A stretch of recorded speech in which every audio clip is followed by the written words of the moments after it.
At the family dinner table, my father asked me if my monthly allowance was enough. When I replied, "What allowance?" his face turned pale. It turned out that my mother had been hiding the $1,500 he had been setting aside for me each month, and instead sending it to my golden child sister Chloe for luxury shopping in Florence, while I worked until I collapsed from exhaustion. I felt anxious and desperate, so I called my mom to ask for some financial help, even if it was just a little. My dad is rarely home because of his busy job, so my mom handles the finances. Even though my dad earns a good income, my mom said they didn't have extra money and that paying for my tuition was already hard, so they couldn't send me any more money. With that answer, I felt stuck. Most of my friends who live on their own get financial help from their parents, and I envy them. But I decided to keep working hard at my jobs.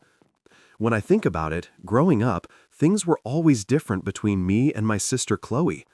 She's 21 now, studying fine arts at a prestigious academy in Florence. While I was always expected to work hard and earn my achievements, things seemed to come easily to Chloe. Mom always called her my golden sister, the one with the creative soul, the one destined for great things. Don't get me wrong, I love my sister, but the difference in how we were treated was hard to ignore. I remember when we were younger, around 10 and 12, I brought home straight A's on my report card. Mom glanced at it and said, "That's what we expect from you, Liam." The same day, Chloe brought home a mixed report card, and Mom threw her a small celebration, praising her creative spirit and saying structured learning just wasn't her thing. Dad seemed uncomfortable with the disparity, but never said much about it. When midterm exams came, I hadn't studied enough, and as expected, I had to take retests. I felt anxious and desperate, so I called my mom to ask for some financial help, even if it was just a little. My dad is rarely home because of his busy job, so my mom handles the finances. Even though my dad earns a good income, my mom said they didn't have extra money and that paying for my tuition was already hard, so they couldn't send me any more money. With that answer, I felt stuck. Most of my friends who live on their own get financial help from their parents, and I envy them. But I decided to keep working hard at my jobs. When I think about it, growing up, things were always different between me and my sister Chloe. She's 21 now, studying fine arts at a prestigious academy in Florence. While I was always expected to work hard and earn my achievements, things seemed to come easily to Chloe. Mom always called her my golden sister, the one with the creative soul, the one destined for great things.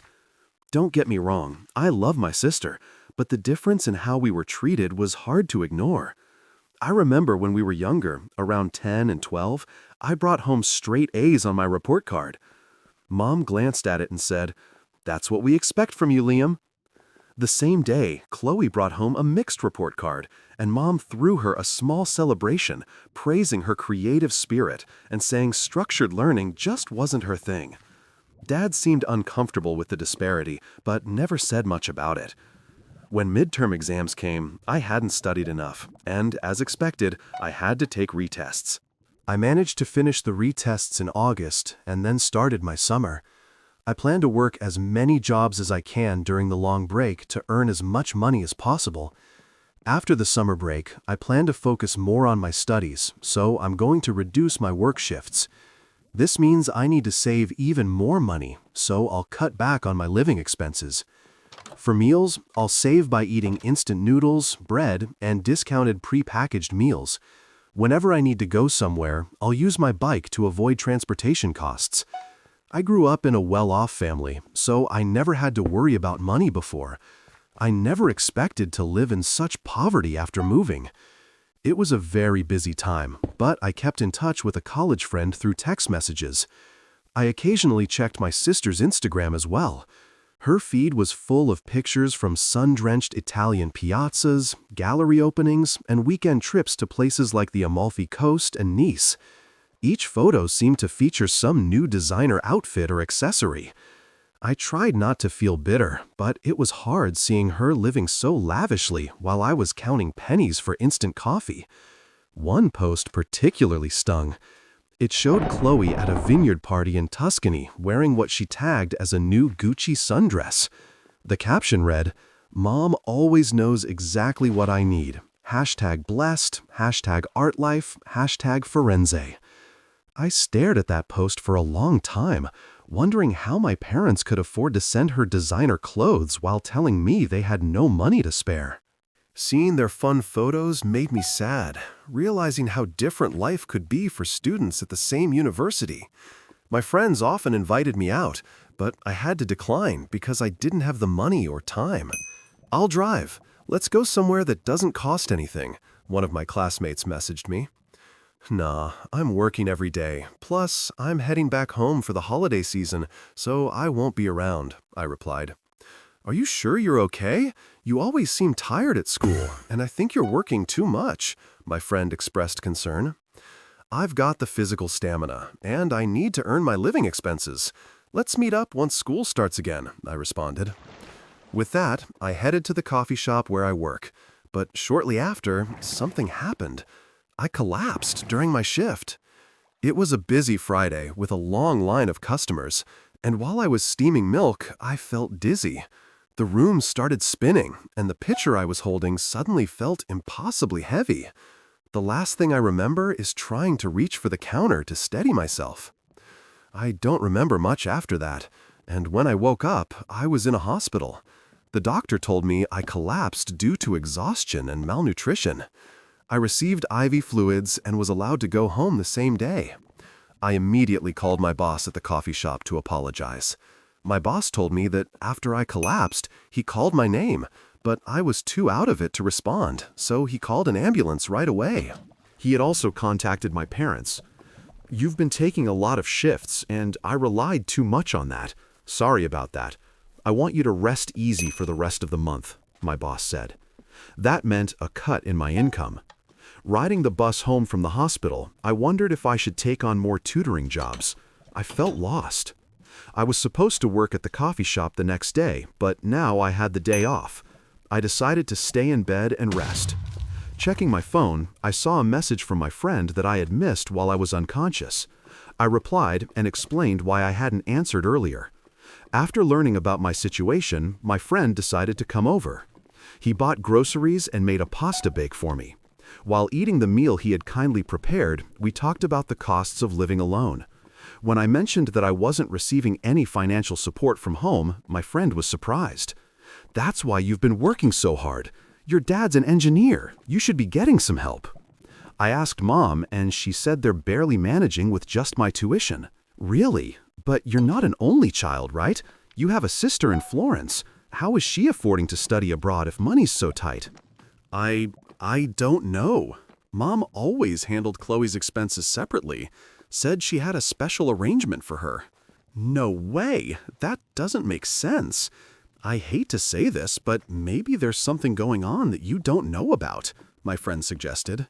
I started thinking it over. My dad is a principal engineer and used to drive a luxury car. Our house is in an upscale neighborhood, and I went to good schools my whole life. So why would Mom suddenly say they have no money for me when Chloe seems to be living like a princess in Florence? Something didn't add up. I remembered a conversation I overheard years ago between my parents.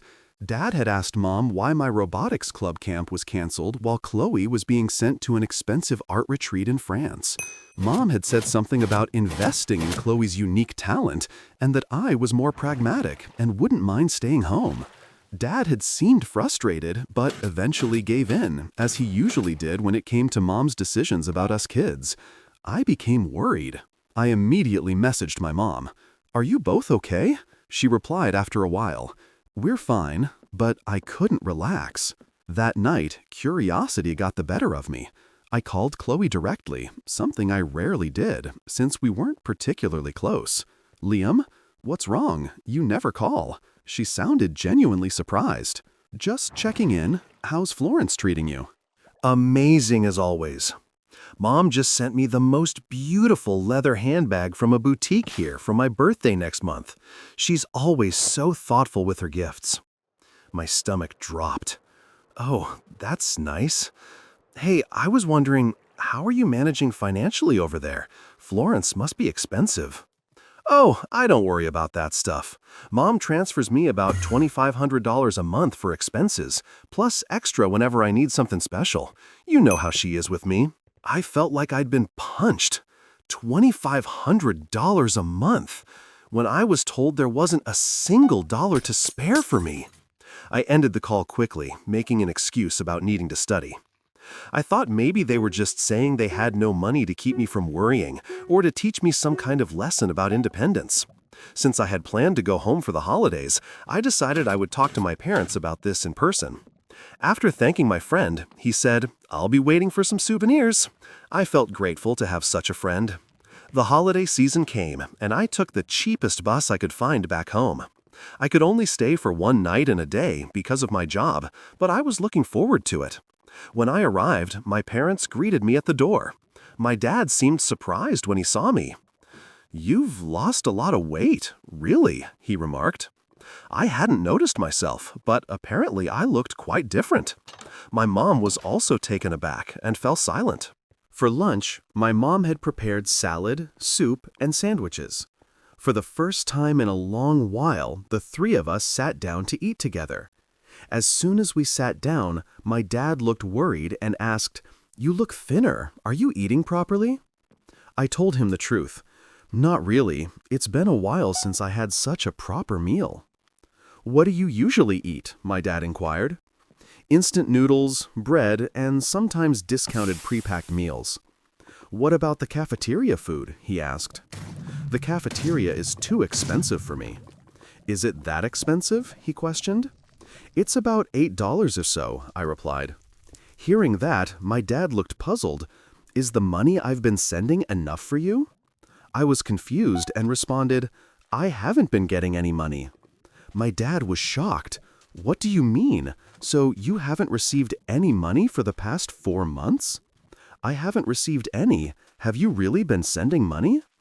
"I had asked your mom to transfer $1,500 every month into your account." "Really?" I was surprised. "Mom told me that your finances were tight and that she couldn't afford to send any money." Dad looked confused. "We have enough money. What's happening?" Dad immediately asked, "Mom, Clara, have you been sending money to Liam like you're supposed to?"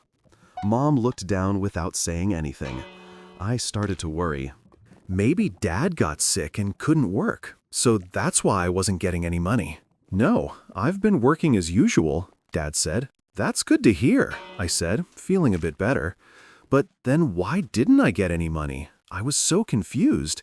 And how is Chloe affording to live in Florence if money is so tight?" "What do you mean? What about Chloe?" Dad looked even more confused now. "What's going on?"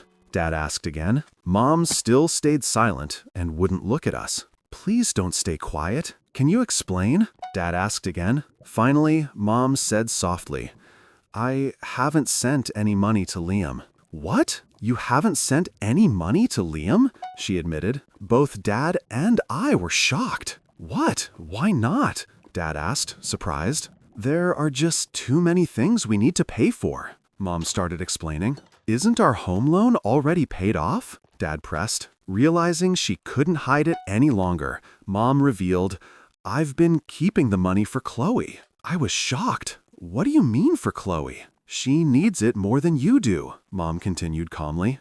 "She's studying art in Florence. It's expensive. She needs to look the part, make connections. I asked for some money, even a little, but you said you couldn't afford it while you were sending Chloe $2,500 a month?" Mom's head snapped up. "How do you know how much I sent her?" "There was a call from Liam's work recently saying you collapsed from overwork," Dad interjected, "and I noticed today how much weight you've lost." "What? Liam collapsed? What happened?" It seemed my dad hadn't heard about this before. I explained, "Yeah, but it wasn't serious." "Huh, why didn't you tell me?" Dad turned to Mom, his voice rising. "I'm sorry. I was scared you'd find out I wasn't sending the money," my mom replied. "Wait, let me understand this," Dad said, his voice tight with anger. "You've been withholding Liam's allowance, letting him struggle to the point of collapse, while secretly sending extra money to Chloe for what? Shopping sprees in Florence?" "It's not like that," Mom protested. "Chloe has potential. She needs to maintain a certain image. You don't understand the art world." "And Liam doesn't have potential?" Dad's voice was incredulous. "He's studying engineering. He's following in my footsteps." "That's exactly it," Mom shot back. "He's exactly like you. He'll be fine. He doesn't need help. Chloe is special. She's delicate. She needs support." I couldn't believe what I was hearing. All those years growing up, I'd sensed the favoritism, but hearing it stated so baldly was like a knife to my heart. "How much have you been giving her?" Dad asked, his voice dangerously quiet. Mom hesitated. $2,500 a month for living expenses, and maybe a little extra sometimes. "How much extra?" Dad pressed. "I don't know. Maybe another $2,000 some months for networking events, proper clothes, art supplies." Dad's face had gone pale. "So, you've been diverting $4,500 or $5,000 a month to Chloe, while Liam has been starving himself and working to the point of collapse." "When you put it that way, it sounds bad," Mom said defensively. "But Chloe is building her career. She needs these things." "And what has she been buying with all this money?" Dad asked. "Just things she needs," Mom replied vaguely. "Like the Gucci bag you just bought her for her birthday next month," I added quietly. Mom looked at me with shock. "How did you—" I called her. She told me everything, how you always make sure she has what she needs, how you send her extra whenever she wants something special. "This is unbelievable," Dad said, shaking his head. "Liam had to work until he collapsed because his sister is parading around Tuscany with designer bags." "Chloe has always been special," Mom said, her chin rising defensively. "She needs more support." "No," Dad said firmly. "What she needs is a reality check, and so do you." He turned to me. "Liam, I'm so sorry. I had no idea this was happening. I thought you were receiving your allowance all along." "It's okay, Dad. "No, it's not okay," he interrupted. "None of this is okay." He turned back to Mom. "Clara, from now on, I'll handle all the finances. I'll send money directly to Liam's account, and we're going to have a serious talk about Chloe's expenses." "You can't do that," Mom protested. "What Chloe needs is to learn the value of money," Dad cut her off. "She's 21 years old, living like a celebrity on our dime while her brother nearly works himself to death. It stops now." The rest of lunch was tense and mostly silent. I picked at my food, suddenly not hungry despite having been ravenous moments before. Mom dabbed at her eyes occasionally with her napkin, playing the victim, while Dad sat rigid with anger. His jaw clenched so tight I could see a muscle twitching in his cheek. Afterward, I retreated to my room, overwhelmed by everything that had happened. I could hear my parents arguing downstairs, their voices rising occasionally before dropping to tense murmurs. I lay on my bed, staring at the ceiling of my childhood room, thinking about all the years of subtle favoritism. The way Chloe got a car for her 16th birthday, while I was told I could save up for one. How her artwork was framed and displayed prominently throughout the house, while my science fair trophies were tucked away on a shelf in my room. The summer I wanted to attend an engineering program, but was told it was too expensive, only to find out later that Chloe had been sent to a month-long art program in Provence that same summer. It all made sense now. The pattern had always been there, but I'd never understood just how deep it went. The financial disparity was just the most recent and extreme manifestation of Mom's lifelong preference. Later that evening, Dad knocked on my door. "Can I come in?" I nodded, and he sat heavily on the edge of my bed. "I want you to know how sorry I am," he said. "I had no idea your mother was doing this. I thought you were getting your allowance, and I thought Chloe was on a much more modest budget. It's not your fault, Dad." "It is, though. I should have been more involved in the finances. I trusted your mother to handle things fairly, and I was too busy with work to pay attention." He sighed deeply. "I've already called Chloe. She was upset when I told her there would be changes." "What kind of changes?" I asked. "Her allowance is being reduced to $1,000 a month, the same amount you'll be getting from now on. Anything beyond that, she'll need to earn herself." "She's not going to like that," I said, thinking of my sister's lifestyle. "No, she's not, but it's long overdue." He hesitated. "There's something else you should know.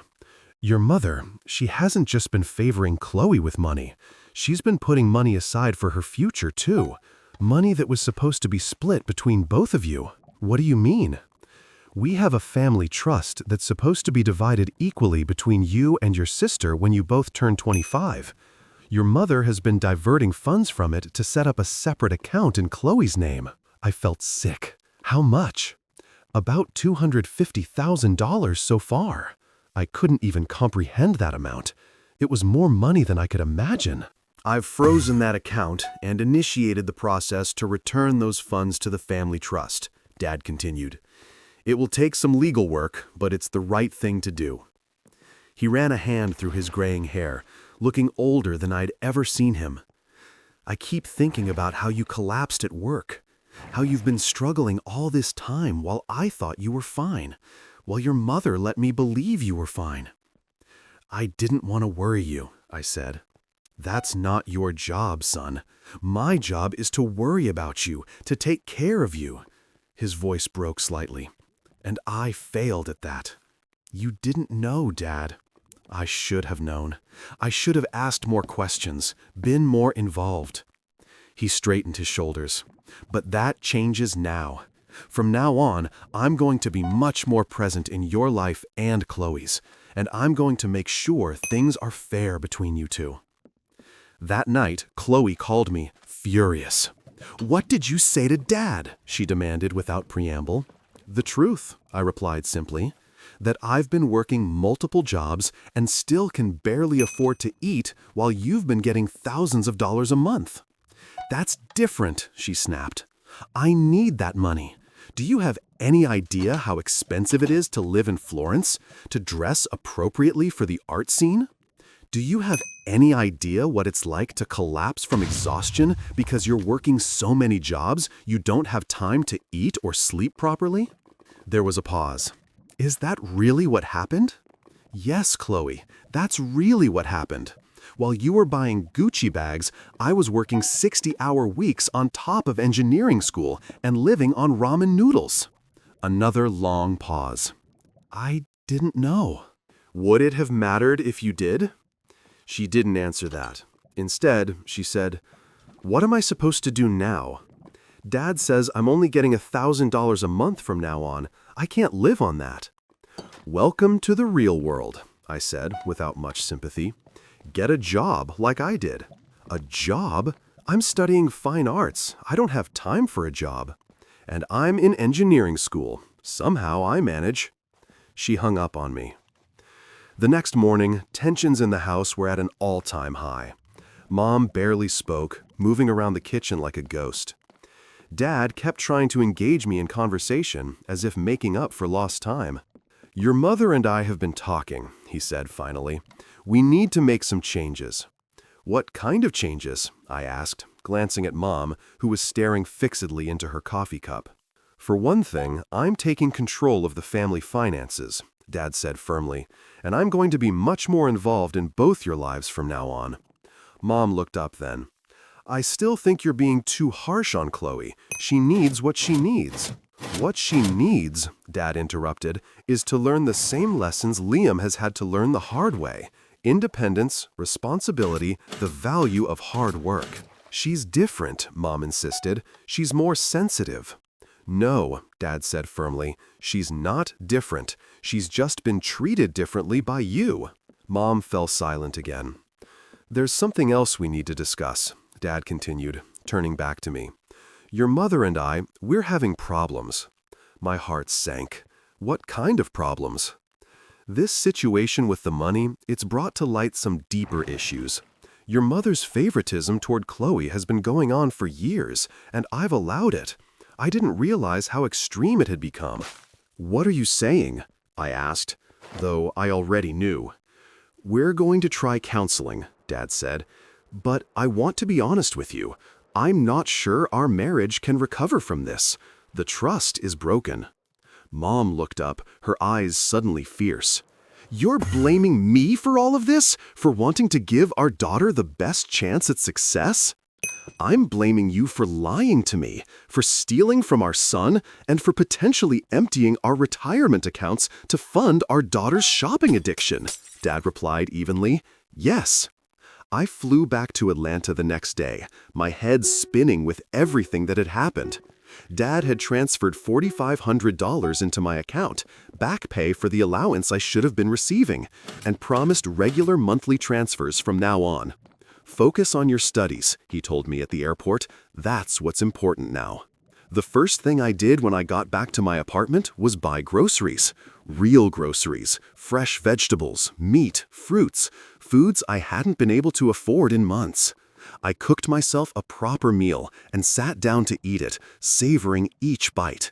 It was such a simple thing, but it felt like a luxury. With the financial pressure eased, I was able to cut back on my work hours. I kept the tutoring job because I enjoyed it, but I reduced my coffee shop shifts to just weekends and gave up the moving job entirely. Suddenly, I had time to study, to sleep, to take care of myself. My grades began to improve almost immediately. Over the next few months, I watched from a distance as my family dynamics shifted dramatically. Dad moved out of the house into an apartment nearby. Chloe, faced with her drastically reduced budget, initially threatened to drop out of art school and move home in protest. But when neither parent budged, she surprisingly rose to the challenge. She found a part-time job at a small gallery in Florence and started living within her means. "It's actually not that bad," she admitted to me during one of our now regular calls. "My boss is teaching me a lot about the business side of art, and I kind of like earning my own money." Mom struggled the most with the changes. She resisted the financial restrictions Dad had put in place and continued to try to send Chloe extra money in secret. When Dad discovered this, it was the final straw. He filed for divorce. The proceedings were messy. Mom fought the divorce and tried to claim half of Dad's assets and future income. But when Dad's lawyer presented evidence of her financial misconduct, diverting family funds, emptying joint accounts to send money to Chloe, and lying about it consistently, the judge was unsympathetic. The final settlement heavily favored Dad. During this time, I focused on rebuilding my health and my academic standing. With proper nutrition and adequate rest, I regained the weight I'd lost and found my energy returning. My professors noted the improvement in my work, and I even managed to join the Engineering Student Association, something I'd been too busy to consider before. Chloe and I began speaking more regularly. Our conversations were awkward at first, both of us unsure how to navigate our new relationship without Mom's favoritism driving a wedge between us. But gradually, we found common ground. She told me about her job at the gallery, about the artists she met, about her own sculptures. I told her about my classes, my growing circle of friends, my hopes for the future. "I never realized how much Mom's favoritism affected you," she said during one of our calls. "I guess I just accepted it as normal. It felt good to be the special one." "And I accepted being the overlooked one," I replied. "It's what we knew." "I'm sorry, Liam. I should have seen it." "We were both kids, Chloe. It wasn't our responsibility to see it." 1 year later, I'm doing well in engineering school. With the financial pressure lifted, I've been able to cut back on my work hours and focus on my studies. My grades have improved, and I've even joined a few clubs and made more friends. Dad has settled into his new life as a bachelor and seems happier than I've seen him in years. He visits me in Atlanta every couple of months, and we've grown closer than ever before. During his last visit, we talked for hours about his engineering projects, about my studies, about our shared love of problem solving. Conversations we never seemed to have time for when I was growing up. "I always knew you had the makings of a great engineer," he told me, "but I'm even more proud of the person you're becoming." Chloe has undergone perhaps the most surprising transformation. After initially resenting the financial restrictions, she's embraced her independence. She's still in art school, but she's also working at the gallery, which has turned into a valuable apprenticeship. She's sculpting her own pieces now, learning to source affordable materials. We talk regularly, and for the first time, I feel like I have a real relationship with my sister. My professor said my new work shows a raw, grounded quality that was missing before, she told me proudly during one of our video calls. He says working with limitations can force an artist to find their true voice. Who knew budget limitations could be a good thing? I laughed. Certainly not the old you, she admitted, but I think I like the new me better. Mom has had the hardest adjustment. The divorce left her with less than she expected, and she's had to downsize from our family home to a small townhouse. She's still struggling to accept her new reality and blames Dad and me for turning Chloe against her. She started working part-time at a local interior design store, her first job in over 20 years. And while she complains about it constantly, I think the structure and social interaction are good for her. Her relationship with both of us remains strained. She calls me occasionally, though our conversations tend to be short and superficial. With Chloe, she's still trying to maintain the old dynamic, offering to send her money she doesn't have, suggesting Chloe move back home where Mom can take care of her. Chloe has learned to gently but firmly maintain her boundaries. Last week, during one of our video calls, Chloe showed me some of her latest sculptures. Powerful, abstract pieces crafted from reclaimed wood and scrap metal that looked both raw and refined. I never would have learned to do this if I still had unlimited funds, she admitted. Constraints breed creativity, I guess.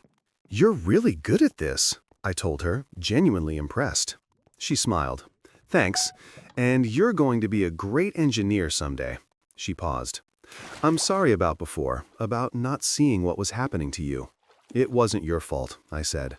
We were both caught in Mom's weird dynamics. Still, I should have noticed. She hesitated.